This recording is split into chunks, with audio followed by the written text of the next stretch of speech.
Welcome to Out Motorsports, the channel for cars as you are. My name is Jake, and this is the 2023 Mazda CX-50. I'm here with a bunch of other media members right outside of Santa Barbara, California. Mazda invited us out to get a first look and drive with this brand new vehicle. This is an all-new vehicle for them, and they're very proud of it because they say it is better at off-roading and towing than the similar but not similar at all Mazda CX-5. So let's talk about what this 2023 Mazda CX-50 is. We'll do a whole walk around of the exterior and interior, talk about drivetrains, and then we'll get on the road and see how it is as a vehicle to drive day to day, how it off-roads in light to mild conditions, and how it tows at its maximum rated trailer weight. Now, as a reminder, if you like this video, please be sure to give it a thumbs up. If you think the entire channel is pretty rad, please be sure to go subscribe if you haven't already. We really appreciate that support. And now on to the CX-50. All right, so starting up front here, first of all, what is the 2023 Mazda CX-50? Well, this is a vehicle that has been specifically designed for the North American market, I think the United States more than anything.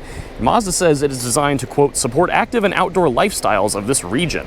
So if you're into overlanding, come through, this might be a car for you versus one of Mazda's other offerings like the CX-30, the CX-5, or the bigger CX-9. Now, this is roughly the same size as a CX-5-ish. If you've seen a CX-5, you'll think this is similar, which is the case, but it's actually longer and wider. It's got these big fender flares going on here, and that actually increases the track width. It pushes the wheels out a little bit. Now, you'll notice the design language here is similar to that of a CX-5 and Mazda's other models, but it's a little more rugged, a little more butched up.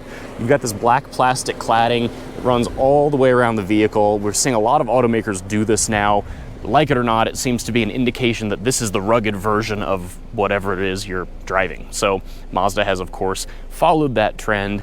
And this one is painted a unique color to the CX-50. They've introduced this color. It's called Zircon Sand. And this one is a little dusty and dirty because I've already been through the off-road course. And this is kind of the color of metallic dirt in a sense. It's a very interesting color in person. It's got some green to it too. Definitely a neat option. They've also got a terracotta interior they have not offered before. If you get the turbo variant of this car, that is an option there. As far as other bits, I said this looks kind of like a CX-5. It kind of does, but it's actually not on the same platform as the CX-5. This is on a stretched version of the new compact platform that underpins the CX-30 and the MX-30 EV, as well as the Mazda 3 sedan and hatch. So this is a slightly newer platform, newer architecture. It is a front-wheel drive based platform and vehicle, but every CX, it's Mazda's term for crossover, every Mazda crossover comes standard with all-wheel drive at this point. They are all front-biased all-wheel drive systems. This one is on highway tires, but there will be a Meridian edition coming, be more details announced before these go on sale later in the year, that will offer some optional all-terrains. So fear not, if you want to get a little further off-road, there is another option for you. All right, now let's pop the hood of the CX-50 and talk about drivetrains. You'll see this one says Skyactiv G Turbo on it. This, despite being not on the CX-5 platform, uses the same two drivetrains you can get in the CX-5 and many other Mazdas. So that means your base motor is going to be a 2.5 liter naturally aspirated 4-cylinder, making 187 horsepower and 186 pound-feet. The optional turbo motor that's in this one is the 2.5 turbo that you can find in a lot of other Mazdas as well. Makes the same horsepower more or less as in those other ones, 256 horsepower and 320 pound-feet. And that does require premium gas, but you can run it on regular and have a little bit less horsepower and a little bit less torque, but it'll run just fine on regular. Now, both of these come with a 6-speed torque converter automatic driving all 4 wheels. We did ask, and Mazda did confirm, that a regular hybrid version of this vehicle is coming at some point in partnership with Toyota. They are going to be offering a hybrid drivetrain. So if neither of these necessarily appeals to you, of course they didn't give us a date, but they did at least confirm that they're going to do it. These are not going to be the only 2 drivetrain options forever in the CX-50. Let's move on into the interior. We'll go on to the front of the car first. And this is a fully loaded or close to it model. This one does not have that terracotta interior. This has a black interior, but This is going to feel fairly similar to any other Mazda crossover if you've been in one in the last few years. The seats are kind of a unique finish here. There's this center stripe with some stitching, some kind of terracotta colored stitching going on. These are heated and ventilated on this model. I think these seats are a little bit better than the ones I last sat in the CX-5 and CX-9, so they seem a little bit better for tall people with the bottom cushion in particular, so that's kind of nice. If we look in here, you've got the slightly newer steering wheel compared to some Mazda products. This is similar to what's in the Miata, among others, CX-30, the MX-30. Nice steering wheel, very clean design, I really like that. You've got some buttons down here to control a couple different things, power tailgate, driver memory seats. This is for your eye active sense, all your driver assistance stuff, 360-degree camera, parking sensors, traction control, and then iStop. Mazda has finally added auto start stop to their cars. If you are like me and don't like it, you will be pushing this button very frequently to turn it off. Now, looking inside at the rest of this, I'm going to hop in because it is what feels like a million degrees outside. We've got kind of a standard Mazda gauge cluster going on. Very simple, easy to read, really nice layout, and then you won't be able to see it necessarily out here, but there is a heads-up display in this particular model. Now, moving further over again, nothing too surprising. This is an evolution, if you will, of some other Mazda interior design language. You've got your center infotainment screen. This is a 10.25-inch screen. This is running Mazda Connect. Just like everything else they sell. It does support wireless CarPlay and wireless Android Auto, even on the most basic, naturally aspirated base CX-50. You get wireless CarPlay and Android Auto. And the nice thing, despite still having that controller wheel down by the shifter, which is the safest way to operate an infotainment system, according to Mazda, and I tend to agree, the screen is a touch screen because they recognize the fact that CarPlay and Android Auto really take advantage of a touchscreen much more than using the click wheel could. So nice that they have that, and like I said, it is standard across the board. Moving down here, you've got your couple of vents going on, and then pretty standard Mazda climate control, dual zone, like I said, heated and ventilated seats, and then this one also has a heated steering wheel, which we don't need to touch right now because it's very hot outside. And then you've got this MI drive control right here. So this is something that is different with the CX-50 versus some other Mazdas. This is the first time they've really done multiple drive modes beyond just a sport mode. So normally this toggle would just click you forward to sport or back to normal, and that's it. But Mazda now has extra drive modes, and that is kind of the whole point of this car. So we'll go through those in just a second. Moving further back, this layout here will feel very familiar if you've driven or sat in any other Mazda crossover recently. You've got your parking brake, your auto hold for brakes. This is the controller wheel, kind of similar to BMW iDrive here. And then you've got your volume control, and you can slide it left and right for your song track change. Like I said, you've got these very interesting seats going on. I do think they're fairly comfortable. The drive out to where we are is a couple hours, and I thought they were very comfy for the drive. Your stitching does continue down the dashboard and onto the door panels. And again, a lot of similar Mazda components. You recognize things like, buttons, door handles, all that from other Mazda products, which is to be expected. They do claim that all of the materials in here, despite, this looks very nice, it's kind of soft touchy and whatever. Despite all that, they do claim that these are all meant to be very rugged, durable materials for the sake of easy cleaning, because this is a vehicle meant to be in a rugged off-road sort of environment more than perhaps some of their other vehicles. Now, let's talk about these drive modes for a hot second. So I'm pointing the camera here at the dashboard. I'm going to go through the drive modes. So Mazda has several different ones. They've got Sport, which you can get in other Mazda products. It's just a little toggle. And then they've got Normal, which is meant for all normal on-road driving scenarios, and Snow on a flat road.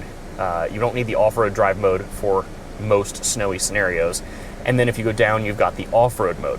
So we'll talk a little bit more about those later, but they're offering both of these drive modes, and then there's also a towing mode that is available when you have a trailer hooked up. And all of those work to change the steering response, the G-vectoring control, the throttle response, and a few other parameters on the vehicle to make it more optimized for everything. It especially works with the all-wheel drive system. It works with that whole system to adjust how much power is apportioned front to rear as needed based on what you're doing. So here is the back seat of the CX-50. It is similarly nice in here. I've got both of these seats put fairly rearward, and you can see there's a decent amount of footroom back here. Go ahead and move my bag and sit down inside.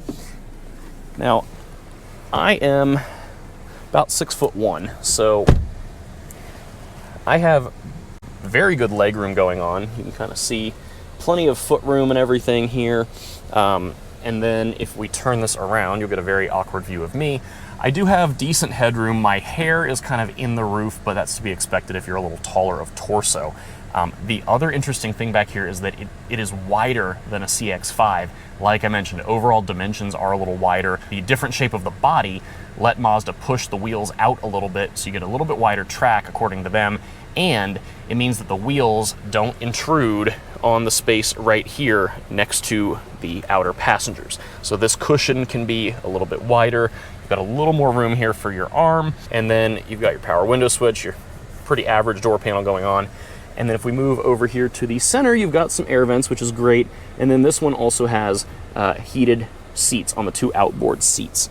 If you look a little bit further down, we've also got two USB charging ports. These are USB-A. And then otherwise, pretty standard back seat. Nice fold-down armrest with two cup holders back here if you've just got 4 people in the car. I do think you could totally have 4 6-foot-tall people in this car and be comfortable.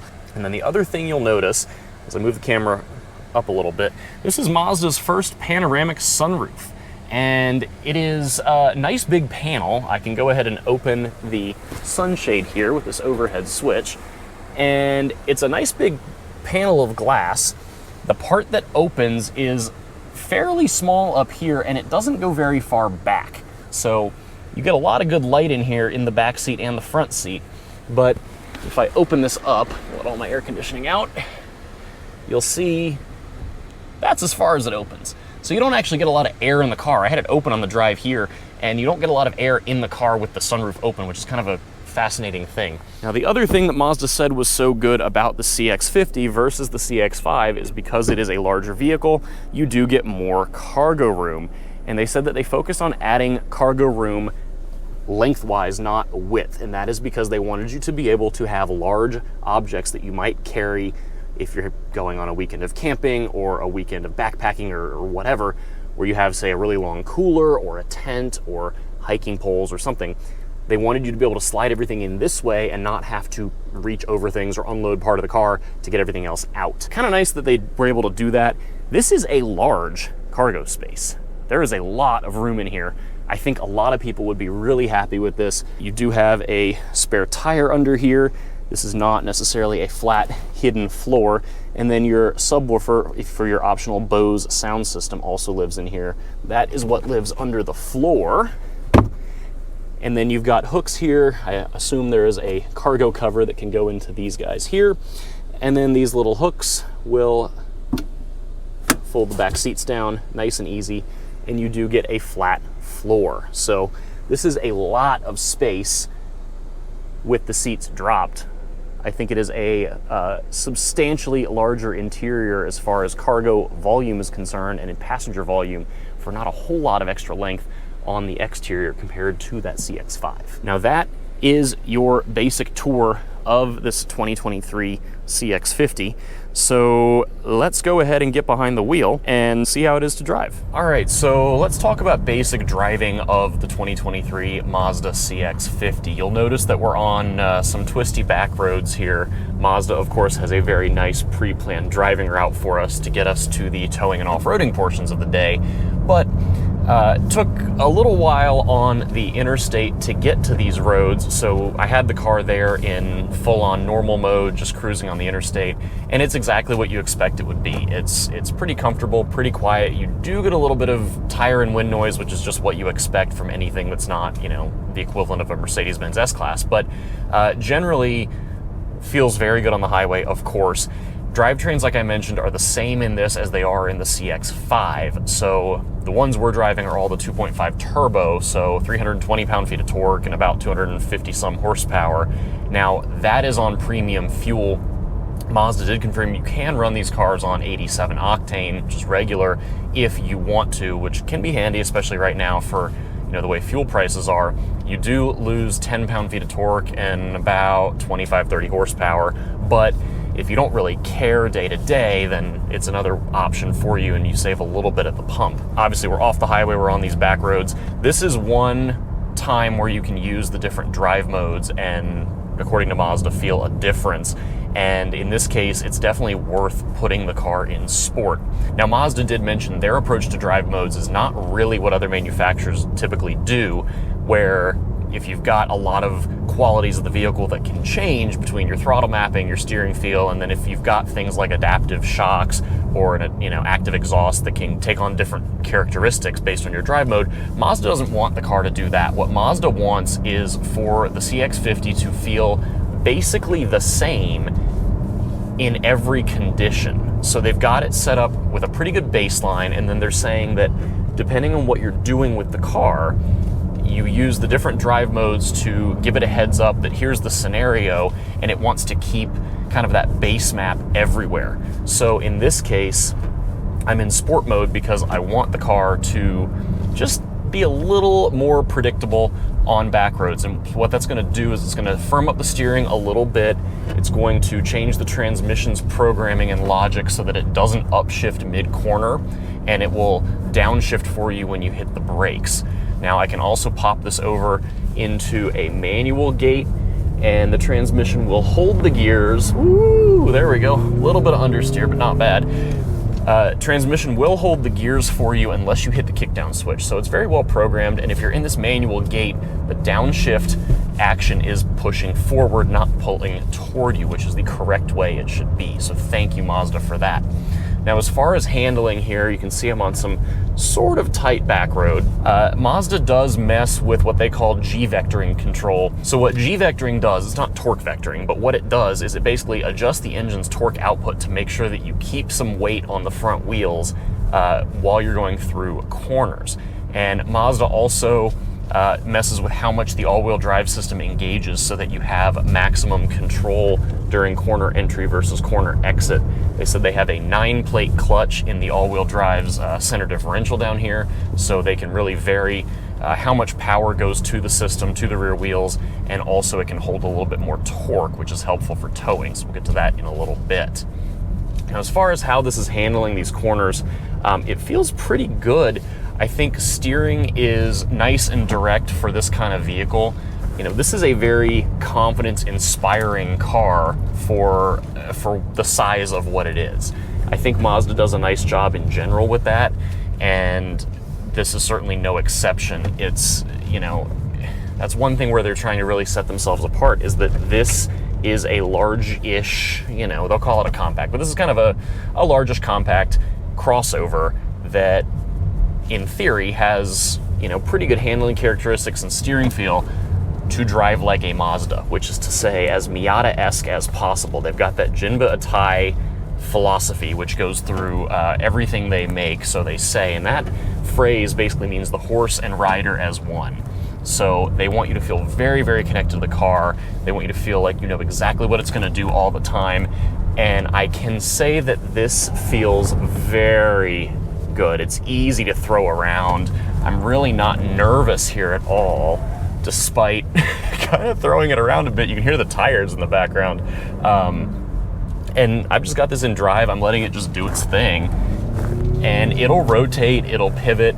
The corner entry, I think, is pretty good. It's nice and direct. Not a ton of understeer unless you're doing something really, really dumb with it. And it's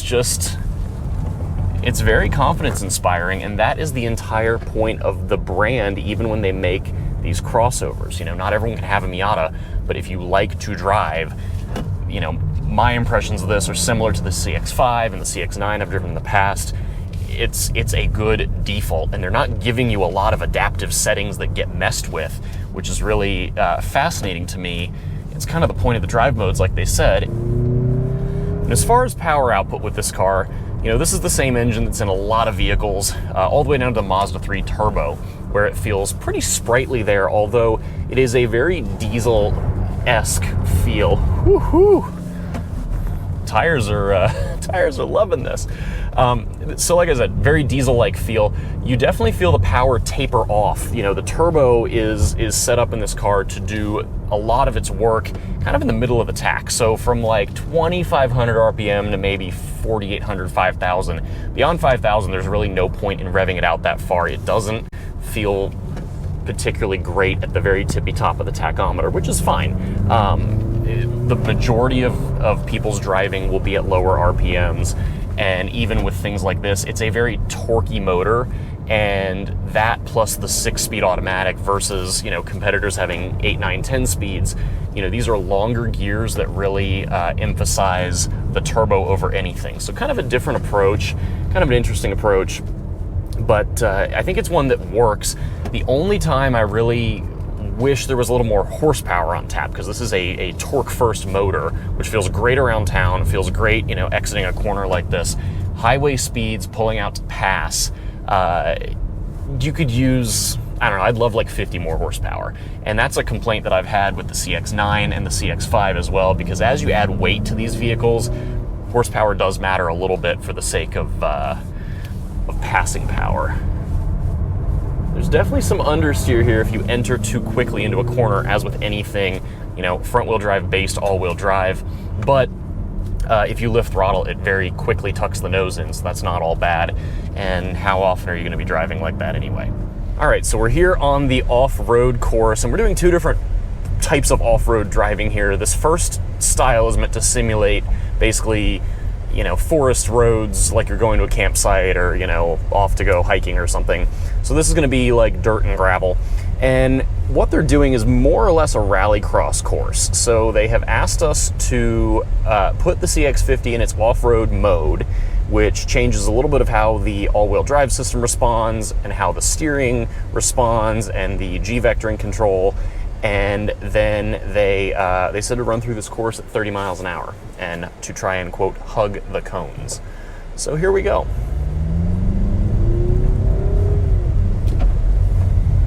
We're doing 30 right here. They said don't go faster or slower.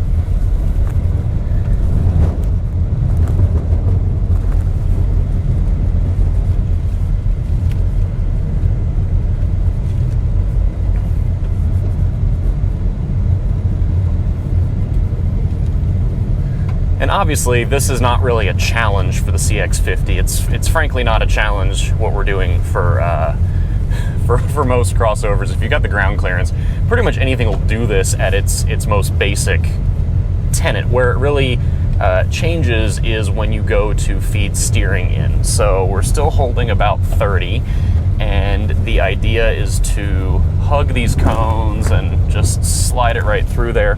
And slide's kind of a misnomer because there was no sliding. There's plenty of grip, all feels pretty nice, and that is our off-road drive mode. And now we're gonna run through it again in normal mode, see how that feels.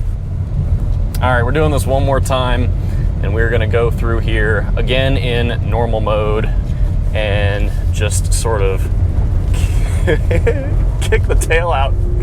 My God, that's fun.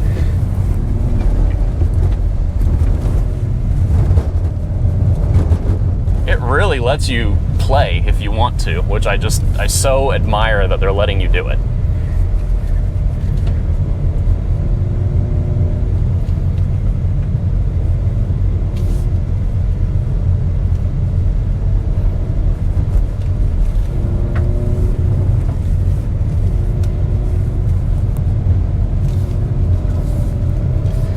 And honestly, what I want to do here is I want to enter wider and goose it a bit, because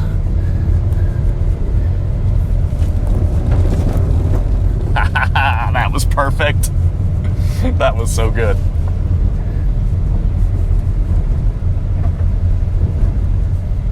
Whee!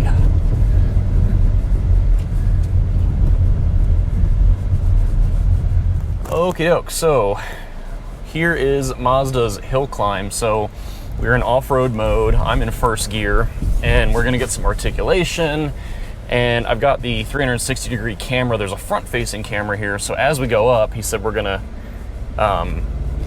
just lose the trail and just see the sky right about here. so nice to have this camera. This goes off at 10 miles an hour, but that was pretty simple there with just a little first gear solid throttle. So nice work with the all-wheel drive system. And now we're going to be doing a hill descent. There's no hill descent control here, so I've got it in first gear, and I'm using the camera and my eyes. And I was told this is about 30-some degrees. You can feel the ABS doing its thing, but it's holding us at 4 miles an hour, 3 miles an hour. So, and now we're back on this little canyony road. You've just got the center differential that splits power front to rear. You do not have, you know, a limited slip or locking rear differential, or of course not a front differential. Most cars don't have that. So it's interesting, Mazda does a lot with the brakes to apportion power left to right, and in the off-road mode in particular, they were telling us the tuning is really meant to help with power applied diagonally. So they said if you think about how this all works when you're off-roading, typically if you get one wheel off the ground, let's say you get your left rear wheel off the ground, typically you're gonna have the front right wheel also want to come off the ground. And that's just because that's how things typically work. So, you know, with angles of approach and all that. So what they do is, you know, they're using brakes to you know, stop the spinning wheel, but they want to make sure you can send power to the other wheel that still is on the ground and has traction. So they said the programming of the all-wheel drive system is, by and large, for the sake of focusing on diagonals, which I found very fascinating. And that is something that happens in your off-road mode, not necessarily as much or at all in your other drive modes. All right, so now we're doing the final part of this drive, and that is towing a trailer. So the CX-50 is rated to pull either 2,000 pounds with the naturally aspirated engine or 3,500 pounds with the turbo. Obviously, we're all driving the turbos, so this is rated for 3,500. Now, what Mazda has done here is they actually have rented trailers from U-Haul and wrapped them. So this is the U-Haul 6x12 enclosed trailer. It's a dual axle trailer with surge brakes. And the trailer itself weighs 1,920 pounds, and then Mazda's got concrete in the back of it to get it up to that 3,500 pound magic number. So we're pulling a trailer that most people would probably pull with a car like this. You're probably gonna pull something like this or a small camper. You're probably not gonna pull a car on here unless you're using a dolly and you're like pulling a Miata or something. As far as acceleration there, the turbo helps. I've long described the 2.5 turbo motor in all of Mazda's stuff as diesel-y, if you will. And that's how it feels. It doesn't have to work very hard. It's very drama-free. The towing mode that Mazda set up in here uses that G-vectoring control where it kind of takes little dips out of the engine's torque output to help keep weight on the front of the car as needed for the sake of steering and general control. You can't feel it working, they just claim it's working. As far as how this thing feels, I'm doing about 62 miles an hour. It feels stable. You definitely know there's something behind you. Anyone that says, yeah, I can't even feel the trailer, you should feel the trailer or you're not paying enough attention. But the CX-50 doesn't feel overburdened. If I put my foot down like I'm gonna pass, we can pick up speed. It's you know, going to be slower, obviously, but it feels adequate to pull a trailer of this weight. Very stable, not concerned. U-Haul trailers are typically pretty tongue heavy, so you do want to watch your tongue weight. Mazda did confirm that you can put 10% tongue weight on this vehicle for the hitch. So 10%, no big deal, and we are waiting to find out if you can use a weight distribution hitch or not. They could not confirm that before I started filming this video. I think the suspension on this car is a little, maybe underdamped is the wrong word, but it feels a little underdamped. You can feel the rear of it, just like it's not got as much travel as I would like it to have. You can definitely tell that the trailer is, you know, putting some weight back there. It's not bad, you know it's behind you. But again, not overburdened or anything. And then as we come up to a turn and start to stop, obviously surge brakes are one thing. If you have a trailer with electric brakes, that'll be a little more controlled, but most people use surge brakes. But this feels really easy, plenty of brakes for it, and you know, you've got that nice manual transmission mode if you need to downshift gears for the sake of you know, going down a long grade or something.